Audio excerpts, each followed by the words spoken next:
Queridos, a graça e a paz do Senhor Jesus a todos, amém? Glória ao Senhor por esse privilégio de estarmos em sua doce presença. Amém, queridos? Somos privilegiados por estarmos aqui nessa noite, cultuando, adorando ao nosso Deus, juntos em comunhão. Que doce privilégio o Senhor nos dá. Eu queria que você abrisse a palavra de Deus em Atos capítulo 2. Atos capítulo 2, a partir do verso 42.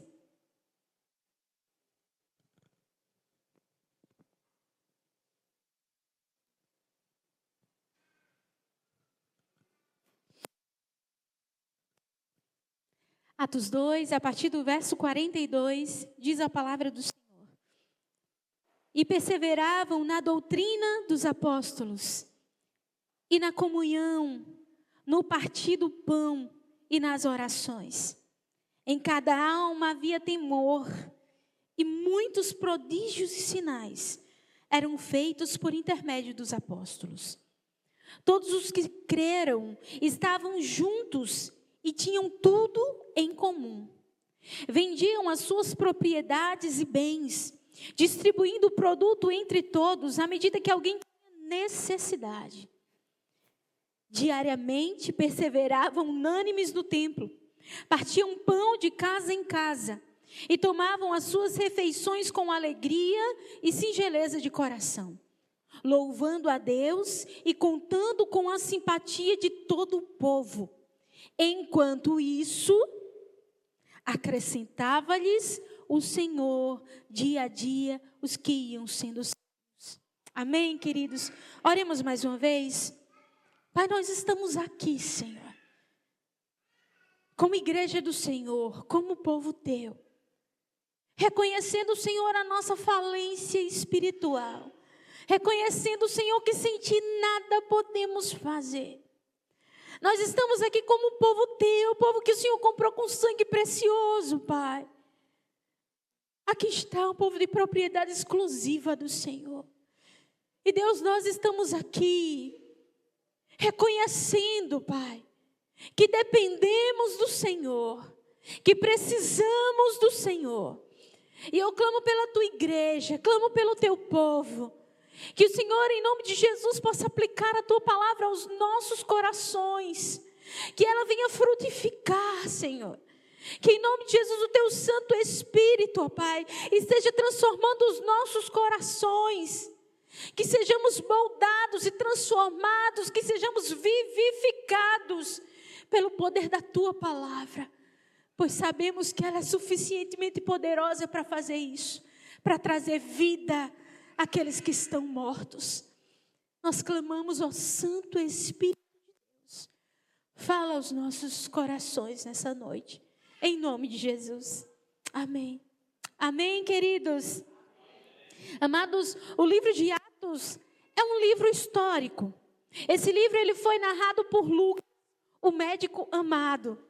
Esse livro ele cobre cerca de 30 anos da história da expansão da igreja primitiva. Ele narra o início da igreja em Jerusalém, depois da ascensão de Jesus, o derramar do Espírito Santo em Pentecostes e vai até a chegada de Paulo em Roma. Em 30 anos, os apóstolos, eles alcançam o coração do Império Romano. É o que nós vamos ver no decorrer desse livro de Atos. Amados, é importante observarmos que no primeiro capítulo, Jesus, ressurreto, dá uma orientação aos seus discípulos. Vocês não devem sair de Jerusalém até que venha sobre vocês o Espírito Santo. E queridos, no capítulo 1, versículo 14, nós nos deparamos com uma cena muito bela, em que os discípulos aguardam o cumprimento da promessa de Jesus, o cumprimento da promessa de Joel, do derramar do Espírito Santo. E diz a palavra do Senhor, amados, que todos perseveravam unanimemente em oração e súplicas. A igreja do Senhor aguardava a promessa, orando ao Senhor. E então, amados, no capítulo 2, e eu convido você a manter sua Bíblia aberta e a gente vai estar folheando juntos, amém? esses textos. No capítulo 2, a partir do verso 1 ao verso 4, nós nos deparamos com uma outra bela cena, onde acontece aquele momento tão pontual, histórico, do derramar do Espírito Santo sobre a sua igreja, sobre os apóstolos. E queridos, é interessante também observarmos que o dia em que os discípulos foram cheios do Espírito Santo foi um marco para a história da igreja. Porque do Calvário ao Pentecostes, os discípulos eles estavam trancafiados, estavam amedrontados, assustados com aquilo que havia acontecido com o seu Senhor. E queridos, após esse momento pontual do derramar do Espírito Santo, aqueles que outrora estavam assustados, amedrontados, agora com muita intrepidez e ousadia, se levantam a proclamar o Evangelho. Com muita ousadia, estão agora dispostos a oferecer suas próprias vidas, se necessário for. Amados, sem sombra de dúvidas, quando olhamos para a igreja primitiva, quando olhamos para a igreja de Atos, nós vemos as características de uma igreja avivada. Vemos as características de uma igreja viva. Amém, amados? E nós destacaremos nessa noite algumas dessas características. Primeira delas, uma igreja viva é uma igreja comprometida com a fidelidade à palavra de Deus. Amém? Veja comigo o versículo 42. O que diz a palavra do Senhor? E perseveravam na doutrina dos apóstolos. Amados, o versículo 42 inicia dizendo que eles perseveravam na doutrina dos apóstolos. A igreja de Jerusalém, amados, ela nasceu fundamentada na verdade, no Evangelho, no próprio Cristo. A pregação dos apóstolos eram pregações cristocêntricas. Cristo era o centro. Eles estavam comprometidos com a fidelidade à palavra de Deus. E eles perseveravam em aprender as Escrituras. Pois o mesmo relato que nós vemos diz que eles perseveravam unanimemente todos os dias. Eles estavam no templo, estudando, e de casa em casa, estudando a palavra de Deus. Queridos, no decorrer da história, houveram muitos desvios da verdade.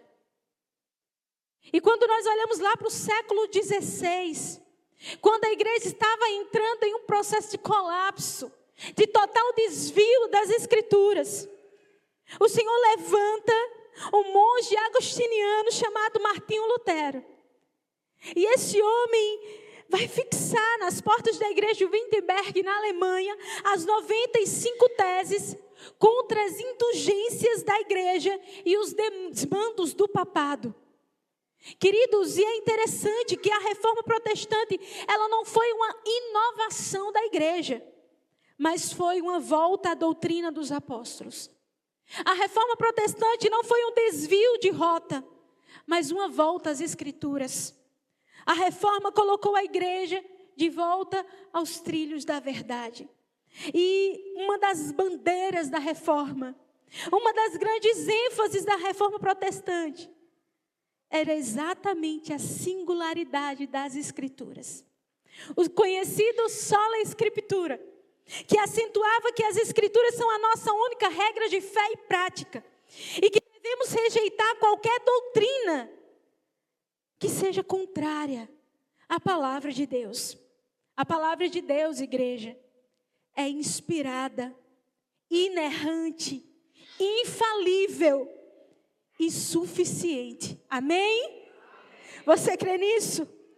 Sua origem não é humana, mas é divina. É inerrante quanto ao seu conteúdo, é infalível quanto às suas profecias, e é suficiente quanto ao seu propósito. Portanto, queridos, a primeira aplicação para as nossas vidas é que nós precisamos nos voltar para a palavra de Deus. Precisamos nos voltar para as Escrituras. Precisamos reafirmar a autoridade das Escrituras.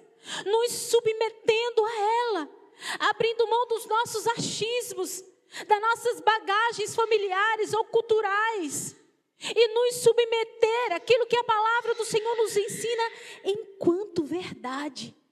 Amém, queridos? Precisamos aprender as Escrituras. Precisamos aplicar as Escrituras ao nosso coração todos os dias, amados. Precisamos ler, estudar, conhecer a palavra de Deus. Queridos, nunca se viu uma geração de cristãos tão levados por tanta filosofia. Cristãos iguais a meninos, igual criança, que, como diz o apóstolo Paulo em Efésios 4:12, levados por todo vento de doutrina. Uma geração de cristãos carnais. Por quê, queridos? Porque não desfrutam das Escrituras. Porque não conhecem as Escrituras. Porque perderam de vista o devocional diário que alimenta o nosso espírito, que nos capacita a lidar com as nossas guerras diárias. E, queridos, quando nós deixamos de lado a palavra de Deus, ficamos susceptíveis, ficamos vulneráveis. A nossa nação tem falado sobre avivamento. Queridos, mas o avivamento está distante de nós. Avivamento é contrição. Avivamento não é movimento. Avivamento não é cai-cai. Avivamento não é falar em línguas. Avivamento é transformação de vidas. Avivamento é reconhecimento da nossa dependência de Deus. Avivamento é o que aconteceu quando Pedro, ousado, cheio do Espírito Santo, pregava. A multidão, constrangida pelo Espírito Santo, dizia: o que faremos nós? Em reconhecimento da sua miséria. O que faremos nós? E então Pedro dizia: arrependei-vos e convertei-vos. Isso é avivamento. É quando o povo se volta para Deus. É quando o povo de Deus reconhece a sua dependência, reconhece a sua falência espiritual e então se prostra diante do Senhor. Isso é avivamento, queridos. Precisamos nos voltar para as Escrituras, pois toda a Escritura ela é inspirada e útil para o ensino, para a repreensão, correção, educação na justiça, a fim de que o homem de Deus seja perfeito e perfeitamente habilitado para toda boa obra. Amém, amados? Uma igreja viva é uma igreja que zela pela palavra de Deus. Segunda característica de uma igreja viva é uma igreja que persevera na comunhão. Veja comigo o versículo 42. Diz a palavra do Senhor: perseveravam na doutrina dos apóstolos e na comunhão. Queridos, em uma igreja cheia do Espírito Santo, os irmãos se amam profundamente. Apesar das diferenças, apesar dos nossos temperamentos, porque é reconhecido que estamos unidos pelos laços do Calvário. Amém? O que nos une é muito mais forte do que aquilo que nos separa, do que aquilo que nos divide. Na igreja de Jerusalém, os irmãos gostavam de estar juntos. Veja no versículo 44 que diz: todos os que creram estavam juntos e tinham tudo em comum. Amados, eles partilhavam os seus bens. Veja no versículo 45. Vendiam as suas propriedades e bens, distribuindo o produto entre todos, à medida que alguém tinha necessidade. Eles apreciavam também estar juntos no templo. versículo 46 diz que diariamente perseveravam unânimes no templo e também nos lares. Eles também perseveravam nos lares, queridos. Eles gostavam de estar juntos. Havia um só coração e uma só alma. Amados, no Salmo 133 diz a palavra do Senhor que onde desce o óleo do Espírito, aí há união entre os irmãos. Aí ordena o Senhor a sua bênção e a vida para sempre. Queridos, a igreja de Atos, a igreja primitiva, tinha crentes que estavam sensíveis para ajudar uns aos outros. Eles estavam sensíveis às necessidades uns dos outros. E aqui, amados, vale salientar que essa igreja de Jerusalém era uma igreja que havia recebido muitos imigrantes, muitos estrangeiros haviam chegado para fazer parte dessa comunidade de fé. Muitos tinham vindo de longe e no dia de Pentecostes, naquele dia foram convertidos pelo Senhor e permaneceram em Jerusalém.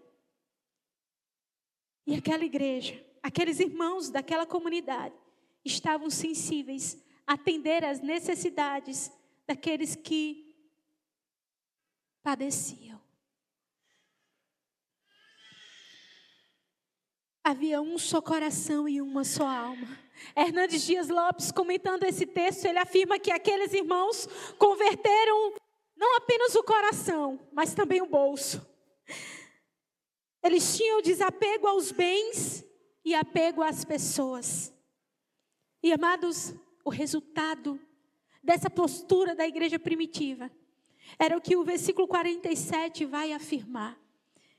Contando com a simpatia de todo o povo. Enquanto isso, acrescentava-lhes o Senhor dia a dia os que iam sendo salvos.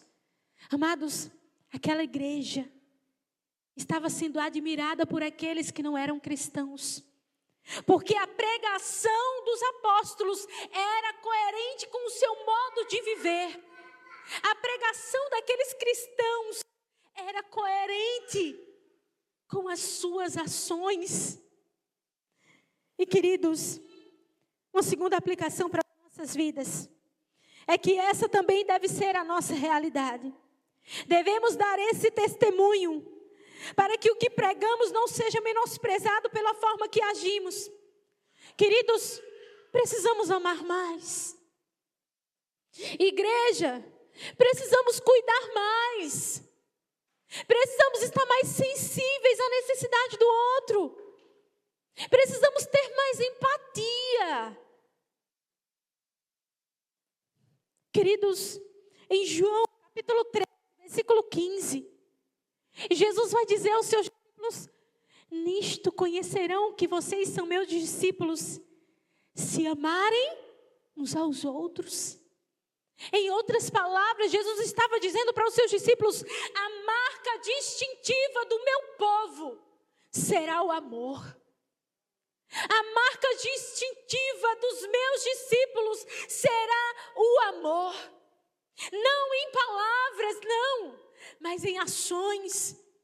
E, amados, aquele primeiro século foi um período muito difícil. Um período de muitas pestes. Um período de muita fome, de muita miséria. Nós vimos isso nos relatos históricos. E sabe, queridos, muitos familiares abandonavam seus próprios parentes, doentes, à margem da sociedade. E sabe quem é que acolhia essas pessoas, abandonadas pelos seus próprios familiares? Eram os cristãos. Eram os cristãos que faziam isso, que acolhiam essas pessoas, que davam suporte. Amados, que o Senhor nos ajude a amar mais. Que o Senhor nos ajude a estar mais sensível à dor do outro. Que o Senhor nos faça mais generosos. Que o Senhor trate o nosso egoísmo. Que o Senhor nos transforme e nos faça mais semelhantes a Ele. que não poupou o seu próprio filho, antes o entregou para que nós fôssemos salvos, alcançados pela graça. Essa é a mensagem da graça. O próprio Deus se doando. Precisamos olhar para o próprio Deus se doando. E a semelhança dele, sermos também doadores da graça, do evangelho, mas também daquilo que o Senhor nos tem dado. Amém, queridos? Melhor é dar do que receber. A terceira característica, amados, de uma igreja viva, é que ela persevera na oração. Veja no versículo 42 ainda. E perseveravam na doutrina dos apóstolos, na comunhão, no partir do pão e nas orações. Uma igreja cheia do Espírito Santo, queridos. É uma igreja que ora com fervor e constância. A igreja de Jerusalém não apenas possuía uma boa teologia da oração, mas efetivamente orava. Não basta ter uma boa teologia da oração. É necessário orar com constância. A nossa boa teologia deve nos impulsionar a viver a vontade de Deus. Em Atos 1, versículo 14, amados, acompanha comigo, folheia a tua Bíblia. Amém? Diz a palavra do Senhor, versículo 14, que todos esses perseveravam unânimes em oração.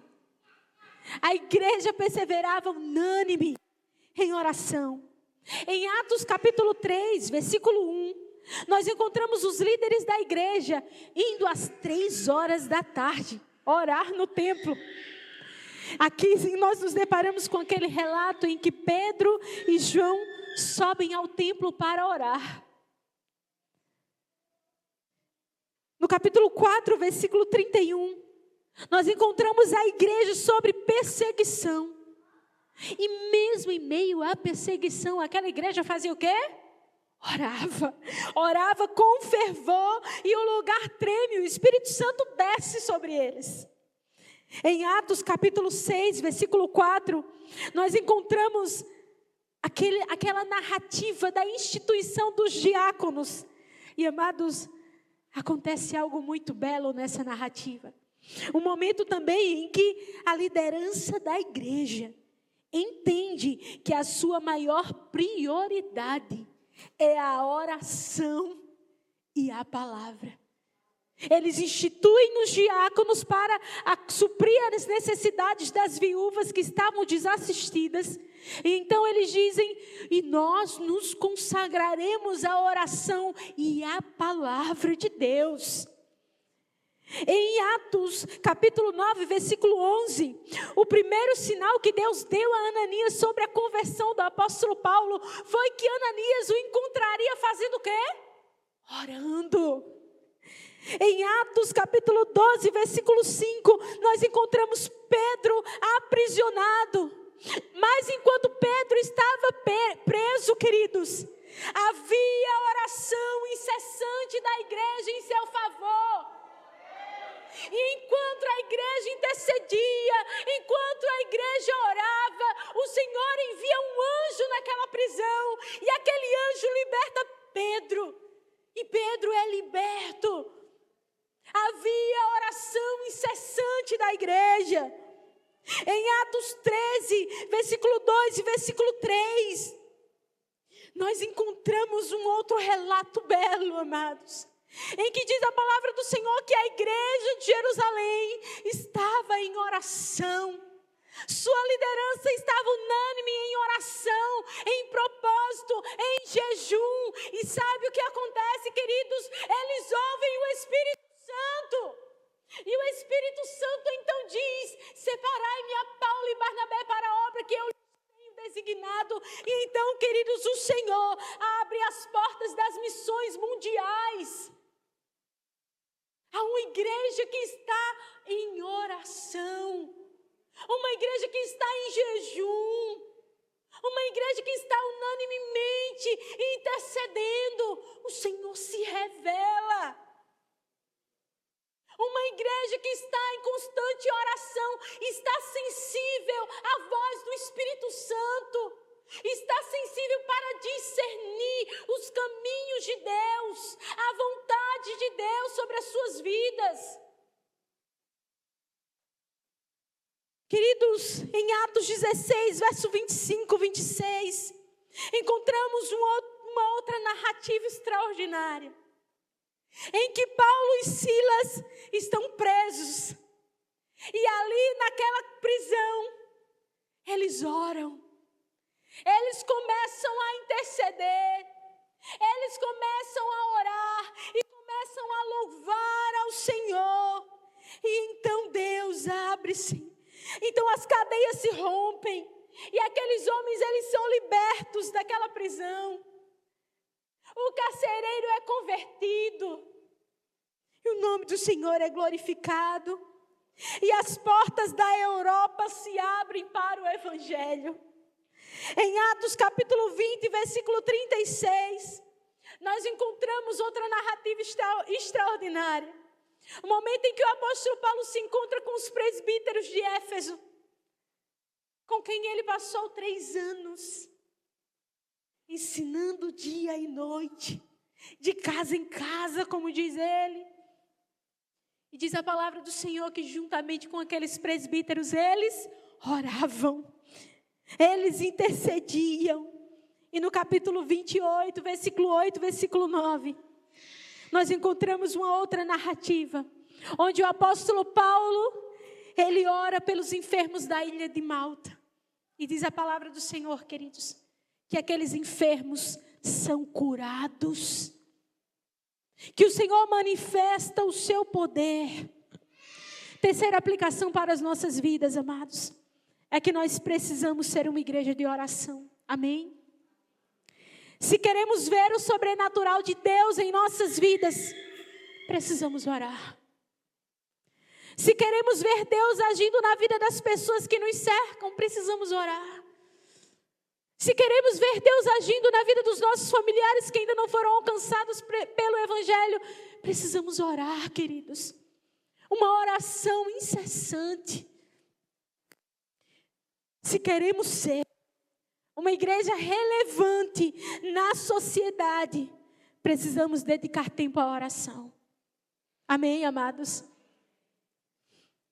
A palavra do Senhor nos diz: buscar-me-eis e me encontrareis quando me buscardes de todo o vosso coração. Serei achado de vós, diz o Senhor, e farei mudar a vossa sorte. Desde agora estarão abertos meus ouvidos, estarão abertos os meus olhos e atentos os meus ouvidos para a oração que se fizer neste lugar. A promessa do Senhor é: buscar-me-eis e me encontrareis. Quando me buscardes de todo o vosso coração. A palavra do Senhor ainda nos diz: pois o que pede, recebe, e o que busca, encontra. Queridos, estamos diante de uma programação muito especial que se aproxima. O Bom Samaritano, no próximo sábado. Um dia muito especial para a nossa comunidade. Onde estaremos aqui oferecendo à comunidade várias ações sociais, de assistência, que glorificam o nome do Senhor e que refletem os valores do reino de Deus. À tarde haverá evangelismo, à noite um culto evangelístico na rua. E queridos, se queremos ver o Senhor agir naquele dia, precisamos orar. Precisamos insistentemente orar. Precisamos ter constância. Precisamos em unanimidade de propósito nos achegar ao trono da graça e clamar para que o Senhor faça aquilo que somente Ele pode fazer. Somente Ele pode salvar. Somente Ele pode converter corações. Somente Ele pode trazer libertação às vidas aprisionadas nos vícios, em pecados. Somente o nosso Deus pode fazer isso. E a nossa esperança é essa, amados, que Ele pode fazer. Amém? Nós não podemos, mas Ele pode. E desde já eu já conclamo a igreja. Estejamos em propósito durante essa semana, intercedendo, clamando ao Senhor, para que o Espírito Santo haja naquele dia. Que seja um dia de conversões, de transformação, de libertação, amém? Nós cremos que o nosso Deus pode fazer isso, mudar histórias. E essa será a nossa oração. Esse será o nosso propósito. Para que o dia 20 de setembro de 2025 seja um dia em que o Senhor venha mudar histórias para a glória dEle. Amém, amados? Queridos, em último lugar, uma igreja viva é uma igreja que persevera na pregação da palavra de Deus. Amados, aqueles primeiros cristãos, eles tinham fidelidade às Escrituras. Eles tinham comunhão, perseveravam também na oração, mas não ficava apenas entre eles. Eles espalhavam essa boa notícia que é Cristo. Amados, somente Deus tem o poder para salvar. Mas Ele quis usar seu povo para anunciar a sua mensagem. E nós precisamos ter ciência de que a evangelização não deve ser apenas uma programação da igreja, mas deve ser, acima de tudo, o nosso modo de viver. Amém?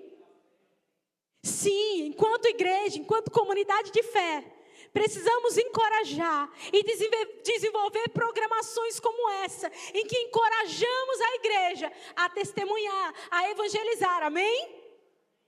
Mas também precisamos entender que a evangelização deve fazer parte da nossa vida, no nosso dia a dia.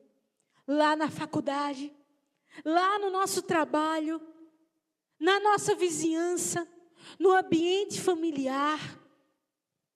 Pais ensinando aos seus filhos o evangelho, na expectativa de que um dia esse evangelho frutifique nesses pequenos corações. Deve ser o nosso modo de viver. Amém, queridos?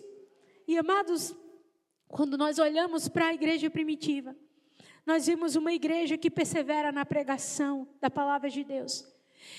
Eles pregavam com ousadia. Como nós vimos o relato de Atos 2, versículo 14 ao 36, onde o apóstolo Pedro prega o evangelho com ousadia e intrepidez. E após aquela pregação, na verdade eles nem deixam Pedro terminar, eles interrompem a pregação dizendo: o que faremos nós? E então Pedro diz para eles: arrependam-se. E amados, naquele dia acontecem 3.000 conversões. No capítulo 3, nós vimos os discípulos pregando, os apóstolos pregando com intrepidez. Nós nos deparamos com um relato em que Pedro e João estão indo para o templo orar.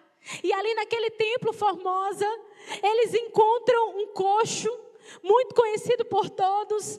E eles dizem para aquele homem mendigava, pedia esmolas. E ele disse para aquele homem: olha, nós não temos ouro nem prata, mas o que temos te damos. Em nome de Jesus Cristo Nazareno, levanta e anda. E diz a palavra do Senhor que aquele homem levanta e anda e sai louvando ao Senhor. E todos ficam admirados com aquilo que o Senhor operava na vida daquele homem. E queridos, sabe o que acontece?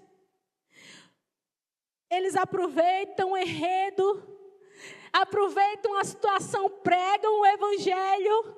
Os discípulos são presos, os apóstolos são presos. E 2.000 pessoas se rendem ao evangelho.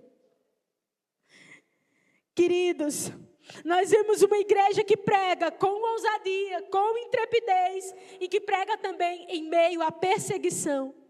Veja o que diz no capítulo 8, versículo 1 e 4. E fez naquele dia uma grande perseguição contra a igreja que estava em Jerusalém, e todos foram dispersos pelas terras da Judéia e da Samaria, exceto os apóstolos. Aí observa o que diz o versículo 4.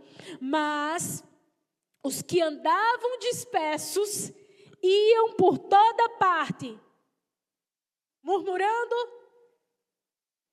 reclamando, se voltando contra o Senhor, anunciando a palavra de Deus.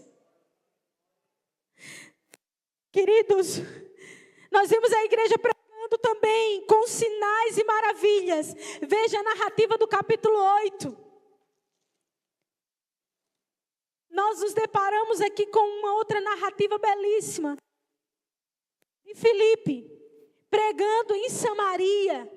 E diz a palavra do Senhor, amados, que capítulo 8, versículos 5 a 8. Diz assim: Filipe, descendo a cidade de Samaria, anunciava-lhes a Cristo. As multidões atendiam unânimes às coisas que Filipe dizia, ouvindo-as e vendo os sinais que ele operava, pois os espíritos imundos de muitos possessos saíam gritando em alta voz, e muitos paralíticos e coxos foram curados. Versículo 8, vamos ler juntos? E houve grande alegria naquela cidade. Queridos, que coisa linda. Um homem, cheio do Espírito Santo, com intrepidez, deixou a cidade de Samaria de cabeça para baixo. E diz a palavra do Senhor, amados, que o Espírito, um anjo fala com Filipe, dizendo: Filipe, vai para o deserto. Filipe vai para o deserto. E quando ele chega lá no deserto, ele avista de longe um etíope, alto oficial de Candace, um tesoureiro real, assentado no carro lendo o profeta Isaías. E então o Espírito Santo diz para Filipe: Filipe, agora corre, acompanha o carro. Filipe corre, lá está Filipe, no meio do deserto, correndo atrás de um carro. E então Filipe pergunta para aquele homem: entendes o que lês? E aquele etíope responde para Filipe: como entenderei se não há quem me explique? Então Filipe expõe o evangelho para aquele homem. Filipe explica a narrativa que ele estava lendo. Aquele homem se rende ao evangelho. Aquele homem é batizado naquele mesmo dia. E diz a palavra do Senhor que aquele homem segue o seu caminho cheio de júbilo. O poder do evangelho, queridos. Quando a igreja, ela se compromete com a pregação da palavra, em oração, em fidelidade às escrituras, em comunhão, o Espírito Santo age, amém? E nós encontramos também uma igreja que pregava com a visão de Deus. Uma igreja que tinha a visão de Deus. Em Atos capítulo 13, do versículo 1 ao 3, diz a palavra do Senhor que servindo eles ao Senhor e jejuando, disse o Espírito Santo: separai-me agora Barnabé e Saulo para a obra que os tenho chamado. Então, jejuando e orando, e impondo sobre eles as mãos, os despediram. E aqui nós vimos a igreja enviando os seus missionários, Paulo e Barnabé. E queridos, o cristianismo chegara há pouco tempo ali naquela igreja. A situação econômica daquela igreja era certamente desafiadora. Mas não era um empecilho para que eles enviassem esses missionários. Com esse envio, vários lugares foram alcançados. Salamina, Antioquia da Pisídia, Icônio, Listra, Derbe, Perge, Filipos, Tessalônica, Bereia, Atenas, Corinto, Éfeso, Troade, Mileto, Tiro, Malta e Roma. Alcançaram assim a Galácia, a Macedônia, a Acaia e a Ásia. Homens cheios do Espírito Santo. Homens que não tinham mais a sua vida para si mesmos. Última aplicação para as nossas vidas, amados. Precisamos pregar o Evangelho em tempo e fora de tempo. Amém? Precisamos estar comprometidos com essa missão, pois essa missão é nossa. Não é de apenas algumas pessoas seletas, mas é de todo aquele que se diz ser discípulo de Cristo. E aqui, amados, eu conclamo novamente a igreja a voltar os seus olhos para a programação que teremos no próximo sábado. Contamos com as orações dos irmãos, mas também contamos com o engajamento de toda a igreja, para estarmos aqui juntos servindo a nossa comunidade, amém? Durante a manhã serviremos com ações sociais. À tarde teremos um momento muito especial. Evangelismo de casa em casa. Iremos viver experiências inesquecíveis. Pois quando o evangelho é proclamado, grandes coisas acontecem, amém? E eu conclamo você. Se organiza. Organiza a tua dinâmica. Deixa de lado a preguiça espiritual. Vença a preguiça espiritual. Esteja aqui juntamente conosco. Evangelizando. Amém, amados? Eu convido você a ficar em pé nesse momento.